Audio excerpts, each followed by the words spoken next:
வாழ்க வையகம், வாழ்க வையகம், வாழ்க வளமுடன். குருவே துணை. அனைவருக்கும் இனிய காலை வணக்கம். மகாகவி பாரதியின் கவிதா தேவி அருள் வேண்டல்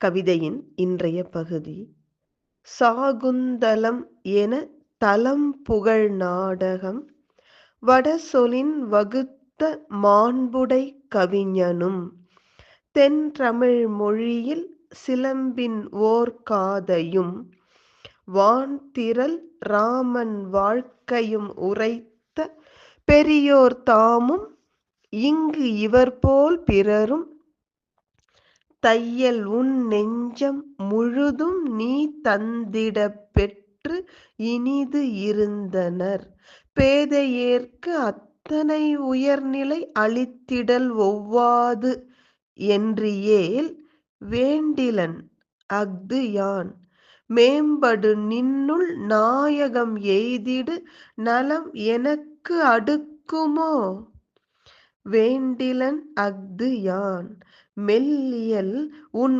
கனிச்சொல் ஒன்று அருள்வை ஏற்று ஒழுகுவல் போதும்.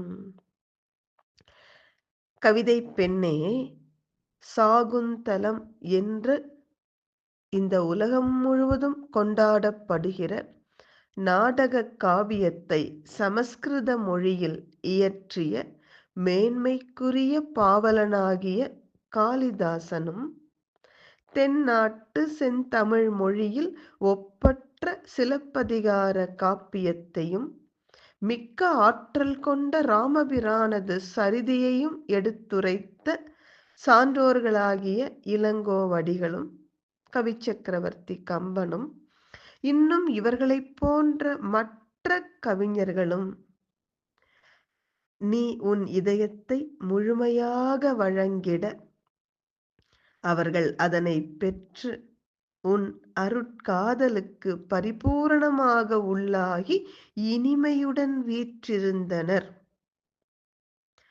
மூடனாகிய எனக்கு அவ்வளவு பெரிய மேன்மையை வழங்குவது தகாது என்று நீ சொல்வாயே, ஆனால் நான் அதை ஏற்றுக்கொள்கிறேன்.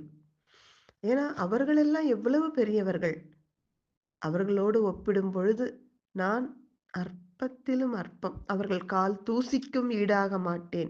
எனவே நீ அவர்களுக்கு உன்னை பரிபூரணமாக தந்திருந்தாய். அப்படி எனக்கு தர முடியாது என்று சொன்னால் நானும் அதை ஒத்துக்கொள்கிறேன். உன்னிடம் நான் அதை கேட்க மாட்டேன். ஏனெனில் அவர்கள் எல்லாம் உன்னை முழுமையாக ஆட்சி கொண்டிருந்தார்கள்.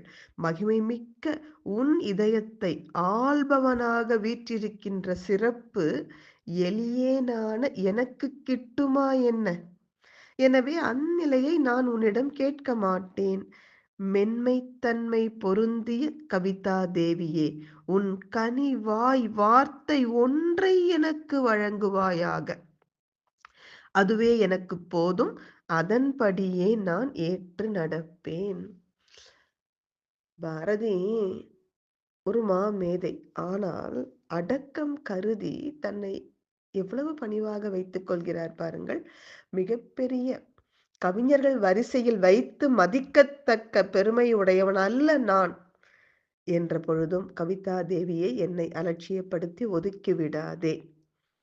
என்னையும் ஒரு சிறிய தொண்டனாக ஏற்றுக்கொள். தொடர்ந்து சிந்திப்போம். வாழ்க வளமுடன்.